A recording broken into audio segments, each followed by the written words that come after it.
माइयों और बहनों, सारी की सारी विदेशी चीजें खरीदनी बंद कर दो। जंगल कटवाने वाले लोग इनके और इनके दोगले लोग कैमरे के सामने एक पौधा हाथ में लेकर के कहेंगे एक पेड़ मां के नाम। अभी 2-3 दिन पहले एक छोरी अंग्रेजी बोल गई तो शिक्षा मंत्री जी ने कान पकड़ लिए, बोले बेटा मेरे को अंग्रेजी नहीं आती। अब इतनी डरपोक सरकार है, स्पीकर में आए तो 5 लोगों ने काले झंडे दिखा दिए, पूरी पुलिस लग गई उनके पीछे कि काले झंडे कैसे दिखा दिए। इससे बड़ी बुरी बात कुछ नहीं हो सकती कि इस देश का प्रधानमंत्री कमजोर है, इस देश का गृह मंत्री कमजोर है और उनका ध्यान सिर्फ और सिर्फ अडानी और अंबानी को विकसित करने में लगा हुआ है। उनका ध्यान सिर्फ और सिर्फ अमेरिकन पॉलिसियों को मजबूत करने में लगा हुआ है। आपको और हमको ये कहेंगे कि एक पैर पर खड़े हो जाओ और सूर्य नमस्कार कर लो। अरे उस किसान के बेटे को कहेंगे जो सूर्य उगने से पहले खेत में चला जाता है, एक पैर पर खड़ा रहता है, उस बेईमान ये बेईमान उस किसान के बेटे को कह रहे कि तू सूर्य नमस्कार कर। तो एक तीसरा रेफरी जो पूरी दुनिया में अपने आप को चौधरी समझता है, उस चौधरी ने खड़े होकर के घोषणा कर दी कि अब लड़ाई खत्म। और ये मोदी के सारे लोग 1 मिनट में भाषा बदल गए। देखो जी, लड़ाई तो कोई समस्या का हल नहीं है। प्रिंस एजुहब सीकर, चाहे IIT JEE हो या नीट, हर एग्जाम में टॉप रैंक्स और हाईएस्ट सिलेक्शन रेट के लिए सबसे भरोसेमंद नाम प्रिंस एजुहब सीकर। अपनी सफलता की अनूठी कहानी लिखें प्रिंस सीकर के साथ। जो भी आप फैसले लो, जो भी आप बात करो, सारी की सारी हिंदी में करना, कोई अंग्रेजी में मत करना। हमारे शिक्षा मंत्री को अंग्रेजी नहीं आती है, फिर पकड़े जाओगे। अभी 2-3 दिन पहले एक छोरी अंग्रेजी बोल गई तो शिक्षा मंत्री जी ने कान पकड़ लिए, बोले बेटा मेरे को अंग्रेजी नहीं आती। अभी आप जिक्र कर रहे थे कि हमारे शिक्षा मंत्री देश के प्रदेश के शिक्षा में बेहतर सुधार करेंगे, पर हमारे शिक्षा मंत्री जी तलवार लेके जुटे हुए हैं कि स्कूल बंद करेंगे। अरे इन्होंने महात्मा गांधी के नाम से स्कूल कैसे खोल दिए? 1 साल तक तो ये भजन पकड़ के रखा और ये कहने लगे कि स्कूलों में संसाधन नहीं है। फिर पत्रकारों ने, नौजवानों ने, एसएफआई ने मांग की कि संसाधन नहीं है तो तुम्हारा काम है संसाधन देना। अब कह रहे छात्र संख्या कम है इसलिए स्कूल बंद करेंगे। साथियों, अगर एसएफआई का एक कार्यकर्ता जहां जिस गांव में, जिस ढाणी में, जिस जिले में, जिस तहसील में रहता है, वहां एक भी स्कूल अगर बंद हो जाए और उसके खिलाफ जोरदार लड़ाई का संकल्प लेकर के हम जाएंगे और मदन दिलावर को, मदनलाल सरकार को बताएंगे कि स्कूल बंद नहीं होगा चाहे तुम्हारा यहाँ से आना जाना बंद हो जाए। अब इतनी डरपोक सरकार है, स्पीकर में आए तो 5 लोगों ने काले झंडे दिखा दिए, पूरी पुलिस लग गई उनके पीछे कि काले झंडे कैसे दिखा दिए। अभी थोड़े दिन पहले आए बीकानेर में तो डूंगरगढ़ में हमारे नौजवान साथियों ने कोई ट्रॉमा सेंटर की मांग को लेकर के और काले झंडे दिखा दिए। चलती हुई गाड़ियों में काले झंडे देखे, उनके पीछे पुलिस पड़ गई कि काले झंडे कैसे दिखा दिए।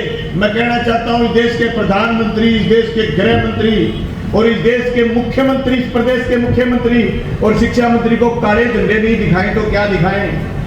भाई, इस देश में जो भी हैं, ये अपनी जो एक बच्ची आई हुई है छात्र संघ अध्यक्ष JNU की, ये तो बड़े इंटेलिजेंट बच्चे हैं, पर इनके नजदीक में देश के प्रधानमंत्री रहते हैं, वो अनपढ़ आदमी है। वो थोड़े दिन पहले अमेरिका गए, अमेरिका के राष्ट्रपति डोनाल्ड ट्रंप ने ये कहा कि हम आप पर टैरिफ लगाएंगे, आप हिंदुस्तान की जनता पर टैरिफ लगाते हो, हम भी आप पर टैरिफ लगाएंगे। और हमारे प्रधानमंत्री हंस रहे थे, जैसे क्लोजअप की एडवर्टाइज कर रहे हैं, हंस रहे थे, मुस्कान बिखेर रहे थे। अब किसी ने कहा कि साहब क्या हुआ? बोले समझ में तो यहाँ बैठी हो, आप अंग्रेजी बोले दुनिया भर की। देश के प्रधानमंत्री को समझ में नहीं आया, पर यह बात गलत है। उसके साथ जहाज में आदमी चढ़ के जाते हैं, द्विभाषीय लोग होते हैं, वो बताते हैं कि क्या बोल रहा है। इससे बड़ी बुरी बात कुछ नहीं हो सकती कि इस देश का प्रधानमंत्री कमजोर है, इस देश का गृह मंत्री कमजोर है और उनका ध्यान सिर्फ और सिर्फ अडानी और अंबानी को विकसित करने में लगा हुआ है। उनका ध्यान सिर्फ और सिर्फ अमेरिकन पॉलिसियों को मजबूत करने में लगा हुआ है। मैं सीकर की धरती पर शपथ कह सकता हूं, इस सीकर शहर में 5 लाख लोग कोचिंग करने आए हुए हैं। 5 लाख लोग, ये मेरा छोटा छोटा आइडिया है। मैं उन 5 लाख लोगों से कहना चाहता हूं, अगर आप इस देश के प्रधानमंत्री, इस देश के गृह मंत्री, इस देश के शिक्षा मंत्री और इस प्रदेश के मुख्यमंत्री और शिक्षा मंत्री के भरोसे अगर आप कोचिंग कर रहे हैं तो कोचिंग करके बंद और सड़क पर आइए। पहले ये बताइए कि हम जब पढ़ लेंगे, लिख लेंगे तो हमें कौन सी नौकरी दोगे, कौन सा रोजगार दोगे? ये सवाल अगर नहीं किया तो 5 लाख नहीं 10 लाख लोग कोचिंग कर ले, कोचिंग से कुछ नहीं निकलने वाला। झूठ है, शर्म झूठ है कि आपको रोजगार दिए जाएंगे, रोजगार खत्म करे जा रहे हैं। ये झूठ है कि आने वाली सरकार आपको शिक्षा देगी, ये बिल्कुल झूठ है। ये प्राइवेट स्कूलों को आगे बढ़ाने में लगे हुए कह रहे 6 साल तक किसी भी बच्चे का सरकारी स्कूल में एडमिशन नहीं होगा। और इस साल बच्चों के नामांकन में 1.25 लाख की कटौती दर्ज करी गई है। और अब की बार जब नामांकन दर्ज होंगे तो कम से कम 2.5 लाख 3 लाख नामांकन कम होंगे। इसका मतलब आप समझते हैं, जो बच्चे एसटीसी बीएड करके और टीचर लगना चाहते हैं, जो बच्चे एमए करके स्कूल में लेक्चरर लगना चाहते हैं, आपके स्कूल बंद करने का पूरा फॉर्मूला तैयार कर लिया है। इनकी क्रोनोलॉजी समझिए, ये बार-बार कहते हैं ना अमित शाह कि क्रोनोलॉजी समझिए। इनकी क्रोनोलॉजी है सरकारी स्कूलों में एडमिशन कम होंगे, एडमिशन कम होने के बाद ये स्कूलों को बंद करेंगे और बड़ी बेशर्मी के साथ स्कूल बंद करेंगे। आपको और हमको ये कहेंगे कि एक पैर पर खड़े हो जाओ और सूर्य नमस्कार कर लो। अरे उस किसान के बेटे को कहेंगे जो सूर्य उगने से पहले खेत में चला जाता है, एक पैर पर खड़ा रहता है, उस बेईमान, ये बेईमान उस किसान के बेटे को कह रहे कि तू सूर्य नमस्कार करे। हमें बता रहे हो सूर्य नमस्कार कब करना है, कैसे करना है? आप ये बात उनको बताइए जो लेजी हैं, आलसी हैं, सुस्त हैं, जिन लोगों का कभी भी हार्डकोर मेहनत से वास्ता नहीं रहा। ये बात उनको बताइए। हम मेहनत कश परिवारों से आने वाले लोग हैं, हम हुकूमतों से सवाल पैदा करने का जज्बा सीख करके जाएंगे। आप लोग हुकूमतों से सवाल करेंगे। मुझे मिला था मौका राजस्थान की विधानसभा में जाने का, आंख से आंख मिला करके बात करने का। मैंने ऐसे भाई से सीखा था, मैंने सीखा था वो बात मैंने राजस्थान की विधानसभा में कई दफा बोली कि हमें लोगों के हक के बारे में सवाल करने हैं। अगर सवाल करने का जज्बा आप में हमें पैदा नहीं हुआ तो ये हुकूमतें एक दिन हमें गुलाम बना देंगी। वो दिन दूर नहीं। ये खेत आपके नहीं बचेंगे, ये खेत हमारे नहीं बचेंगे, ये जंगल जमीन हमारी नहीं बचेगी। ये छत्तीसगढ़ के सारे जंगल, ये इतने बेईमान लोग हैं नौजवानों, छत्तीसगढ़ के सारे जंगल अडानी को देख करके और अगले दिन खड़े होकर के कहेंगे एक पेड़ मां के नाम। जंगल कटवाने वाले लोग इनके और इनके दोगले लोग कैमरे के सामने एक पौधा हाथ में लेकर के कहेंगे एक पेड़ मां के नाम। तो उस जंगल रूपी मां को परसों कटवाया किसने? ये इतने दोगले लोग हैं जो मां का नाम लेकर के आपको भेज देंगे।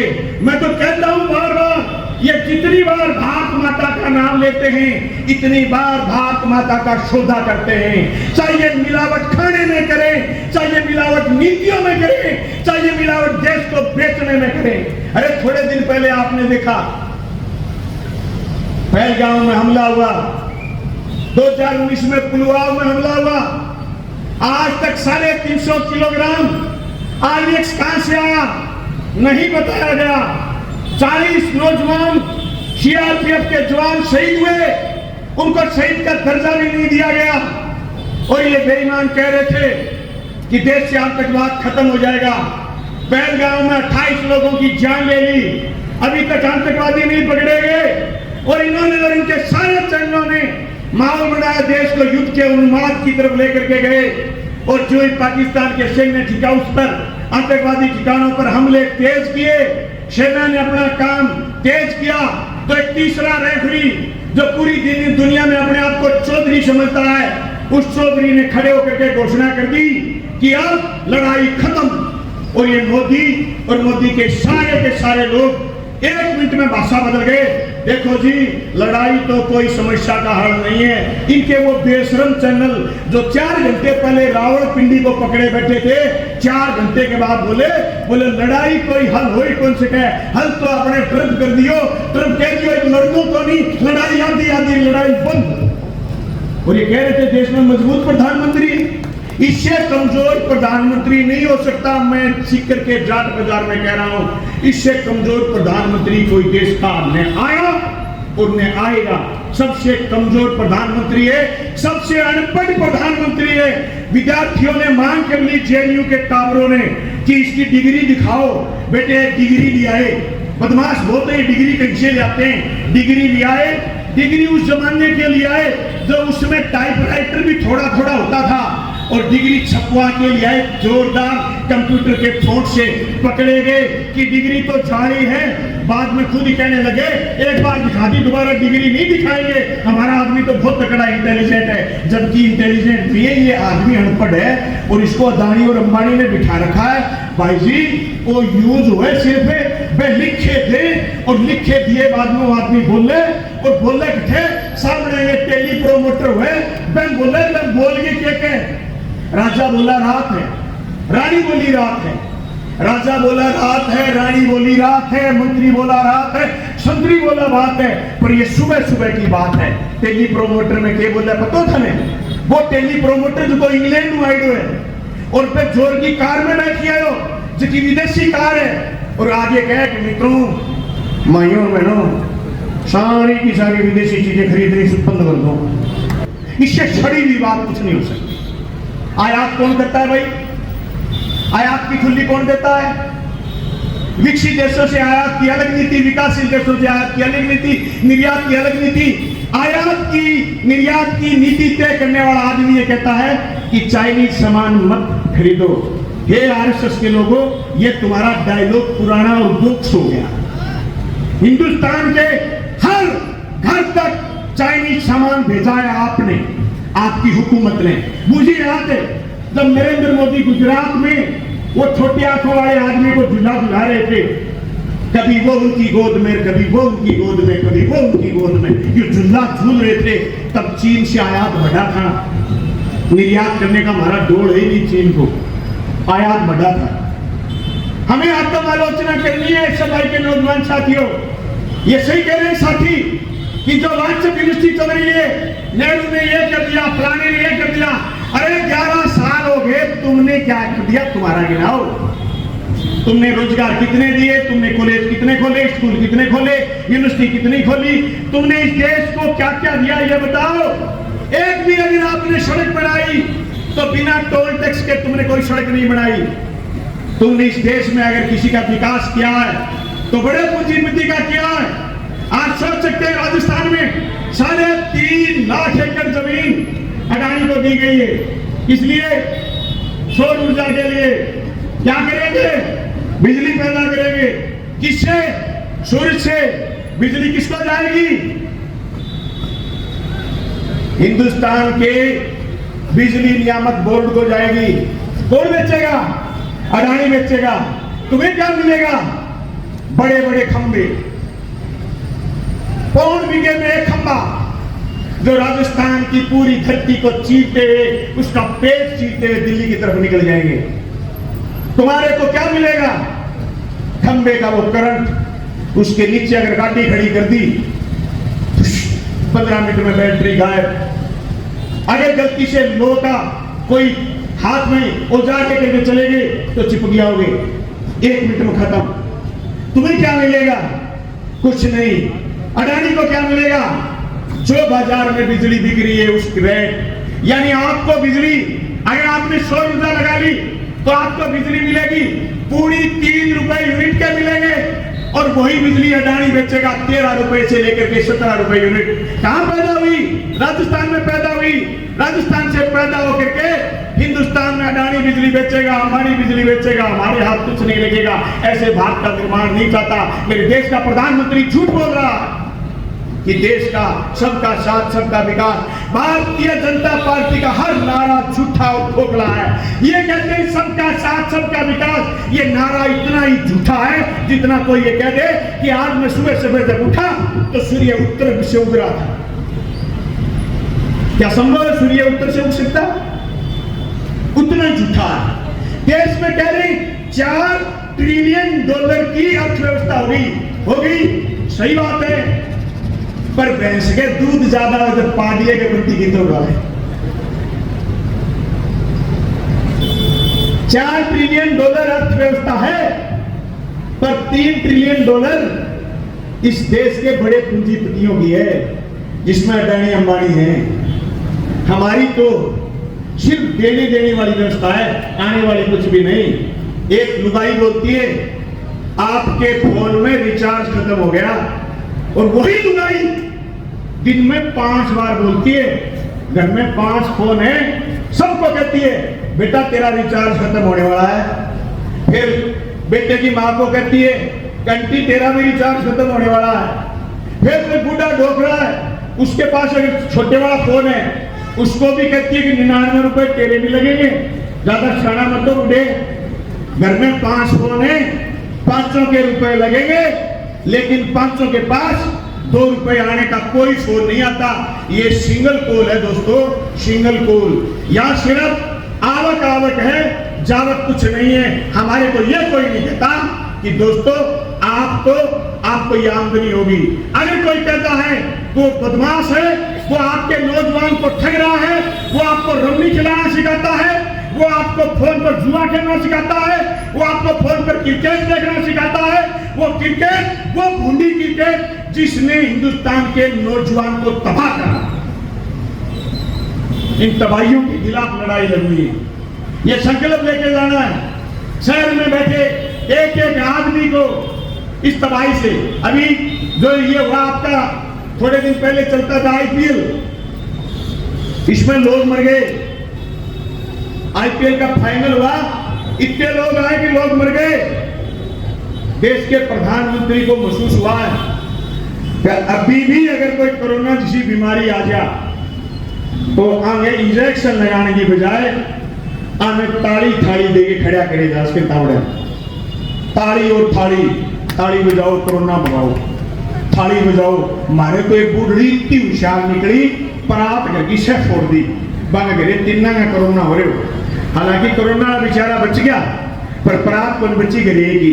प्रधानमंत्री कह दिए परात फोड़ दी। मैंने अब समझ में आए हुए परात गलत फोड़ी, परात दूसरे बपराए को गई। ते समझो बपरानों क्या गए, खरीद के को नहीं लाई गई। व्यवस्था कर बनाइए। देश के प्रधानमंत्री, देश के गृह मंत्री, नौजवानों में थाना कह दूं क्या थाने विक्रम जी को सम्मानित करावांगा। ये 5 केंद्र के मंत्रियों का नाम गिना दो, थानाबाद में कह दूं तो थाने में कोई है कि हिम्मत 5 केंद्र का मंत्रियों का नाम गिना दे, मैं थाने सम्मानित करा दूंगा बड़ा मंच पर ही।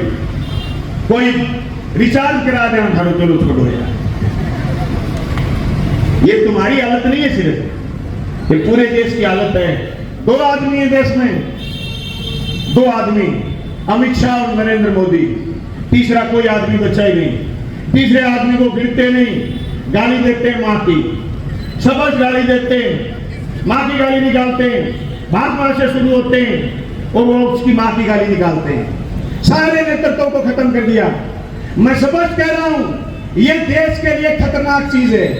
साथी में तो पास की कविता सुनाई, मुझे नहीं पता आपको कविता समझ में आएगी कि नहीं आएगी। ये हमारे लिए माँ की गाली है। अगर हमारा नेतृत्व खत्म हो गया तो, अगर यहाँ से अमरा राम नहीं जाता लोकसभा में, बताओ दूध की बात कौन करता।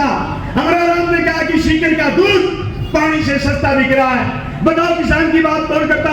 कौन आपको प्रश्न लगा कि उत्तर उत्तर लेके देता कि हिंदुस्तान के जनता का कर्जा माफ नहीं हुआ, लेकिन हिंदुस्तान के बड़े पूंजीपति का 16.5 लाख करोड़ रुपए कर्ज माफ हो गया। ये किसके प्रश्न के उत्तर में बताया? अमरा राम के। इसलिए लीडरशिप जरूरी है। नेता आप में से बनेंगे, नेता SFI के छात्रों में से बनेंगे, नेता हर जगह से निकलेगा और सवाल करने वाला नेता बनेगा, ऐसा हम उम्मीद करते हैं। नहीं तो कोई आएगा हाथ में पर्ची देके चला जाएगा, तुम 5 साल पर्ची पढ़ते रह जाओगे और हम सब लोग सवाल करते रह जाएंगे। लोग कह रहे हैं गाए बजाए, खुद बीजेपी के लोग, सरकार नाम की चीज को नहीं। क्यों हो? क्या पर्ची सरकार है? पर्ची सरकार अगर कोई आदमी चले हुए हो कि जी मैंने मंत्री बना दो थे, अभी कोई मंत्री और सफल होगा, विक्रम जी है मंत्री बनेगा दोबारा, तो उसने कहा कि मंत्री बना दो, तो नौजवानों मुख्यमंत्री ने कहा कि मेरी तो खुद की पर्ची दिल्ली से आई है। ये लोकतंत्र का खात्मा है। ये हमको फील करना पड़ेगा। लोकतंत्र का सबसे बड़ा तमाशा है, जुलूस निकल गया हमारे लोकतंत्र का। इसको बचाने की लड़ाई है। ये सिर्फ बीजेपी को भगाने की लड़ाई नहीं, इस देश की डेमोक्रेसी को बचाने की लड़ाई है। आपने झंडा उठा रखा है चे गुवेरा का, जो दुनिया में शोषण के खिलाफ लड़े थे, जो क्यूबा की क्रांति के जनक थे। मैं पूछना चाहता हूं, आज दुनिया का सबसे पीड़ित कोई जगह है तो वो है गाजा। गाजा में नरसंहार हो रहा है और हिंदुस्तान की वो सरकार जिसके पास थोड़े दिन पहले पहलगाम के बाद कोई भी देश का समर्थन नहीं था, वो सरकार भी इजराइल के पक्ष में खड़ी है। जो हिंदुस्तान की सरकारें अटल बिहारी वाजपेयी के समय तक की सरकारें या मनमोहन सिंह के समय तक की सरकारें फिलिस्तीन के साथ खड़ी होती थी, आज हमारी सरकार इजराइल के साथ खड़ी है। इससे बुरी बात कुछ नहीं हो सकती। एक देश दूसरे देश पर हमला करे, सैन्य ठिकानों पर हमला करे, यह उनकी लड़ाई हो सकती है।